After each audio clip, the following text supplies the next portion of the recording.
आज हम लोग को पढ़ना है त्रिभुज के बारे में। ध्यान दीजिएगा, त्रिभुज से संबंधित आज टॉपिक लेकर आए हैं। त्रिभुज की संपूर्ण जानकारी है ना, आज जानकारी करेंगे त्रिभुज के बारे में। तो त्रिभुज क्या है, सबसे पहले आज हम लोग पढ़ेंगे त्रिभुज क्या है ना। त्रिभुज को अंग्रेजी में बोलते हैं ट्रायंगल। ट्रायंगल में क्या होता है, त्रिभुज। ट्रायंगल में त्रिभुज और दोनों तरफ हमने इंडिकेट यानी कि सैम्बुल के रूप में दोनों तरफ दाएं और बाएं तरफ त्रिभुज का संकेत कर दिया है ना, संकेत के रूप में दर्शा दिए। त्रिभुज से संबंधित अब परिभाषा जानेंगे हम लोग। त्रिभुज आखिर है क्या, त्रिभुज किसे कहते हैं, कहा ना, त्रिभुज किसे कहते हैं या त्रिभुज क्या है। देखिएगा, कहता तीन रेखाखंड से बने हुए चित्र को त्रिभुज कहते हैं। तीन रेखाखंड से बने हुए चित्र को त्रिभुज कहा जाता है। ठीक है, जैसे सबसे पहले एग्जांपल देते हैं। मान लिया जाए कि ये त्रिभुज है ना, त्रिभुज हुआ। और यहाँ पे क्या बोल रहा है कि तीन रेखाखंड से, तो नाम दे दीजिए पहले बिंदु ए, बिंदु बी और बिंदु सी। बिंदु ए, बिंदु बी, बिंदु सी। तो यहाँ पे सबसे पहले देखिएगा, बोल रहा है क्या कि तीन रेखाखंड से, यानी ए से बी जो हुआ, बिंदु ए से लेकर बिंदु बी, बिंदु ए से लेकर बिंदु बी, वो पहला रेखाखंड, ये हुआ पहला रेखाखंड है ना। और बी से सी, बिंदु बी से सी, यानी बी से सी, ये हुआ दूसरा रेखाखंड, ये हुआ दूसरा रेखाखंड। और ए से सी बोलेंगे या सी से ए बोलेंगे, यानी बिंदु ए से लेकर बिंदु सी के, है ना, तो यानी ये सी, ये तीसरा रेखाखंड, ये हुआ तीसरा रेखाखंड। इसी प्रकार तो यहाँ दर्शा रहा है कि तीन रेखाखंड से बने हुए चित्र को त्रिभुज कहा जाता है, या तीन रेखाओं से घिरी हुई क्षेत्र को भी त्रिभुज कह सकते हैं। हम लोग इस रूप में भी लिख सकते हैं परिभाषा कि त्रिभुज जो है, त्रिभुज की परिभाषित कर सकते हैं, तीन रेखाओं से घिरे हुए क्षेत्र को भी त्रिभुज कहा जाता है, या तीन रेखाखंडों से घिरे हुए चित्र को या बने हुए चित्र को, तीन रेखाखंड से बने हुए चित्र को त्रिभुज कहते हैं। देख रहे हैं ना, ए बी जो हुआ पहला, बी सी दूसरा और ए सी तीसरा रेखाखंड, यानी ए बी पहला रेखाखंड, बी सी दूसरा रेखाखंड और ए सी तीसरा रेखाखंड। यही तो है बाबू। अब उसके बाद कहता त्रिभुज के तीन कोण होते हैं।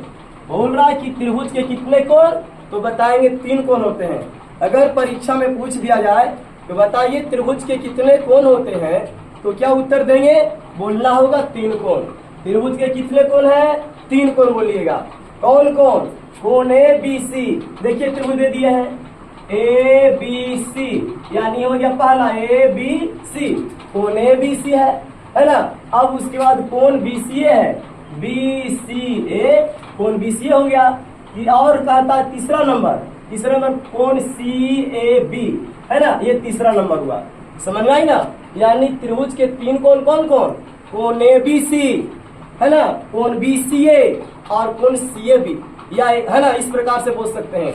इस प्रकार बोल सकते हैं त्रिभुज का अगर तीन कोण पूछे तो वैसे बताइएगा, कोण ए बी सी, कोण बी सी ए या कोण सी ए बी, है ना। इस प्रकार से हम लोग को बताना होगा, यानी त्रिभुज के तीन कोण कंप्लीट हुआ।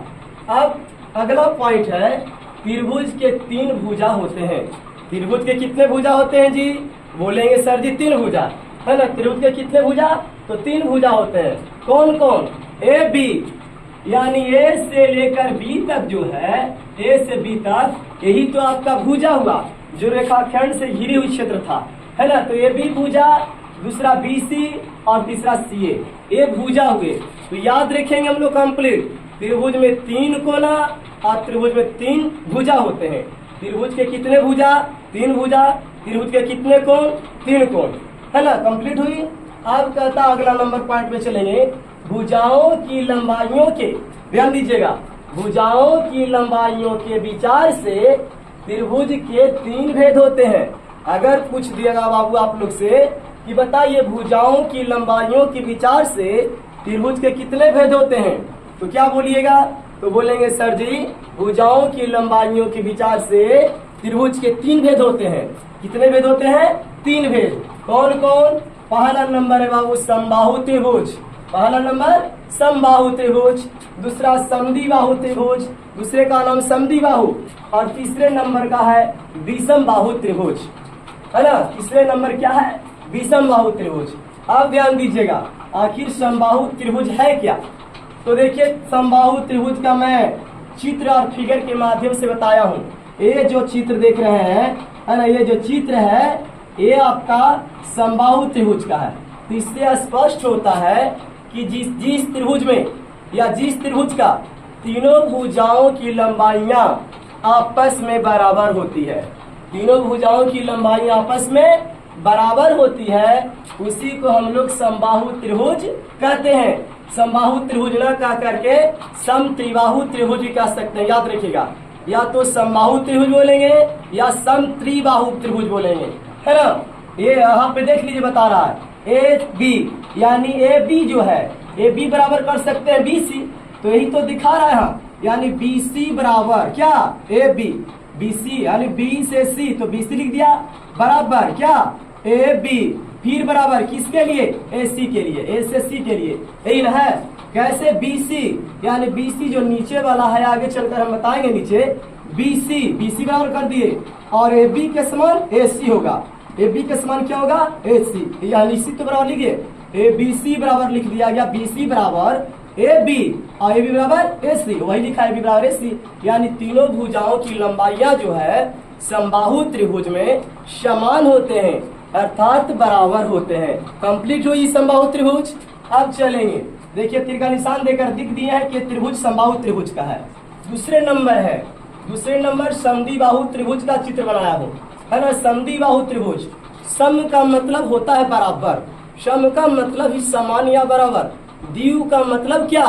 द्विव का मतलब होता है दो, जिस त्रिभुज का दो भुजाएं आपस में या जिस त्रिभुज की दो भुजाओं की लंबाई आपस में बराबर होती है, उसी को समद्विबाहु त्रिभुज कहा जाता है ना। जिस त्रिभुज की दो भुजाओं की लंबाइयां बराबर होते हैं उसे समद्विबाहु त्रिभुज कहा जाता है। देखिए लिख दिए, बराबर पूछिए ए से लेकर के बी तक, तो जब ए बी बराबर है तो ए सी भी बराबर हुआ। ए बी बराबर क्या लिखेंगे? ए सी, यही तो लिखा हुआ है, ए बी बराबर ए सी, यानी ए से बी जो बिंदु हुआ रेखाखंड ए बी हुआ, तो ए बी बराबर किसके बराबर हुआ? ए सी के बराबर, तो ए बी बराबर ए सी लिखे, यही है समद्विबाहु त्रिभुज। अब तीसरे नंबर है बाबू विषम बाहु त्रिभुज। विषम बाहु त्रिभुज में चलेंगे, जिस त्रिभुज का तीनों भुजाओं की लंबाइयां, यानी कि एक, है ना, एक भुजा दूसरे भुजा की कभी बराबर न होता हो, एक भुजा दूसरे भुजा की लंबाई की बराबर न होता हो, यानी कि इसमें कोई बराबर नहीं है, इसमें किसी भी भुजा की लंबाई आपस में बराबर दिख रहा है? नहीं बोलेंगे, है ना, नहीं है। तो इस प्रकार की जब त्रिभुज होते हैं जिसमें कोई भी भुजा की लंबाई बराबर ना होती है, जिधर है उधर जैसे तैसे हो गया, है ना, उसे हम विषम बाहु त्रिभुज कहते हैं। क्या बोलते हैं? विषम बाहु त्रिभुज। यानी ए से बी, तो ए से बी लिखे, ए बी के बराबर आपका बी सी भी नहीं है, नहीं ना है, जितना ए बी उतना बी सी है, नहीं बोलेंगे सर। अगर बताइए बी सी का समान ए सी है तो नहीं है, इसलिए यहाँ लिख दिए A B does not equal, यानी ए बी जो है बी सी के बराबर नहीं है, डज नॉट इक्वल यानी बराबर नहीं है, ए बी जो है बी सी के समान नहीं है, और बी सी जो है वो ए सी के समान भी नहीं है, यानी इसमें त्रिभुज के तीनों भुजाओं की लंबाइयां जो है अलग अलग ढंग का है, भिन्नता है, अलग अलग दर्शा रहा है, समानता नहीं है, उसे हम लोग विषम बाहु त्रिभुज कहते हैं। उसे क्या बोलते हैं? विषम बाहु त्रिभुज। समझ में आ गई? चलिए अब हो गया हम लोग का ये विषम बाहु त्रिभुज कंप्लीट। अब चलते हैं अगला पॉइंट पर। कहता कोणों के विचार से त्रिभुज के तीन भेद होते हैं। अगर प्रश्न पूछ देगा बाबू कि बताइए कोणों के विचार से त्रिभुज को कितने वर्ग में बांटा गया है या त्रिभुज के कितने भेद होते हैं, तो बोलेंगे सर जी कोणों के विचार से त्रिभुज के तीन भेद होते हैं। कितने भेद? तीन भेद। कौन कौन बाबू? बोलेंगे समकोण त्रिभुज, दूसरे नंबर न्यून कोण त्रिभुज और तीसरे नंबर अधिक कोण त्रिभुज। समझ आई? कोणों के विचार से कितने भेद त्रिभुज का? तो तीन भेद। समकोण त्रिभुज पहला नंबर, दूसरा नंबर न्यून कोण त्रिभुज और तीसरा नंबर अधिक कोण त्रिभुज। तो देखिए यहाँ पे लिख दिया है, पहला समकोण त्रिभुज, दूसरा न्यून कोण त्रिभुज, तीसरे नंबर अधिक कोण त्रिभुज। और इसमें सबसे पहले चलेंगे देखिए समकोण त्रिभुज की दर्शा दिया। समकोण त्रिभुज का चित्र यहाँ दिखा हुआ है ना, लिखा हुआ है, देख रहे हैं आप लोग। तो समकोण त्रिभुज में देखिए जिस त्रिभुज का एक कोण 90 डिग्री का होता हो, जिस त्रिभुज का एक कोण 90 डिग्री, उसी को हम लोग समकोण त्रिभुज कहते हैं। जिस त्रिभुज का एक कोण 90 का होता है, 90 डिग्री का होता है, उसे समकोण त्रिभुज कहा जाता है। ये देखिएगा यहाँ पे दर्शा दिया है ना जी, एक त्रिभुज जो है, इसमें कहने का मतलब है इसमें एक कोण जो है आपका 90 डिग्री है। कितने है? 90 डिग्री है, समकोण त्रिभुज का बता रहा है। अब इसमें ये भी बताए हैं बिंदु ए बी सी, यानी कोण ए, कोण बी, कोण सी। हम जानते हैं कि त्रिभुज के तीनों कोणों की माप कितना होता है? बोलेंगे सर जी 180 डिग्री। कितना होता है? 180 डिग्री, है ना। तो ए बी सी का योगफल 180 कंप्लीट हुआ। अब देखिएगा ए से जो बी की लंबाई है, ए से बी की दूरी को हम लोग लंब बोलते हैं। क्या बोलते हैं? लंब। ए से जो बी है उसे लंब बोला जाता है, और लंब का संकेत एल होता है। लंब का संकेत अगर पूछेगा तो क्या बताइएगा? एल। और देखिएगा बी से सी जो है, यानी बी से सी क्या है? इसको आधार बोलते हैं। मान लिया जाए मैं एक आदमी हूँ, तो हम लंबे की तरह खड़े हैं, और मेरा जो आधार हो क्या? धरती हुआ। तो इसी प्रकार यहाँ मान लिया जाए कोई व्यक्ति यहाँ खड़ा जो सीधा है, तो सीधा व्यक्ति को लंबाई बोले, यानी लंब बोले। लंब का संकेत एल हो गया। और जो धरती हुई और मान लिया जाए आधार लिया, तो आधार का संकेत बी होता है। क्या होता है? बी। और जब कोई व्यक्ति खड़ा होता है तो देखते हैं उसकी परछाई इस तरह पड़ता है ना। तो ये व्यक्ति की परछाई मान लिया यहाँ से ए से लेकर कहाँ तक गया? सी तक। तो ये जो परछाई के रूप में पड़ा बाबू, जो ए से सी तक जो रेखाखंड खींची गई, उसे हम लोग कर्ण बोलते हैं। क्या बोलते हैं? कर्ण। और कर्ण का संकेत एच होता है। कर्ण का संकेत क्या होता है? एच। कंप्लीट हुई समकोण त्रिभुज, यानी लंब का संकेत एल, आधार का संकेत बी, और कर्ण का संकेत एच। कंप्लीट। चलिए दूसरे नंबर न्यूनकोण त्रिभुज है। दूसरे नंबर क्या? न्यूनकोण त्रिभुज का देखिएगा चित्र दर्शाया गया है। न्यूनकोण का मतलब होता है कि जिस त्रिभुज की कोण की माप, जिस त्रिभुज की कोण की माप जो है 90 डिग्री से, है ना, 90 डिग्री से कम अर्थात न्यून होता है। 90 डिग्री से कम अर्थात न्यून होता है, उसी को न्यूनकोण त्रिभुज कहते हैं। अगर पूछ लेगा कि न्यूनकोण त्रिभुज किसे कहते हैं, तो जिस कोण की माप 90 डिग्री से कम होता है अर्थात न्यून होता है, उसी को न्यूनकोण त्रिभुज कहते हैं। दर्शा दिया है बिंदु ए, बिंदु बी, बिंदु सी, यानी ए से बी, बी से सी, और ए से सी बोलेंगे, चाहे सी से ए बोलेंगे, कोई दिक्कत नहीं। उसी को हम लोग जिस कोण की माप 90 डिग्री से कम होता है उसे न्यूनकोण त्रिभुज कहते हैं। कंप्लीट हुई। अब चलेंगे तीसरे नंबर बाबू। तीसरा कहता अधिक कोण त्रिभुज। तीसरे नंबर है अधिक कोण त्रिभुज। अधिक का मतलब क्या? अधिक मतलब ज्यादा, है ना।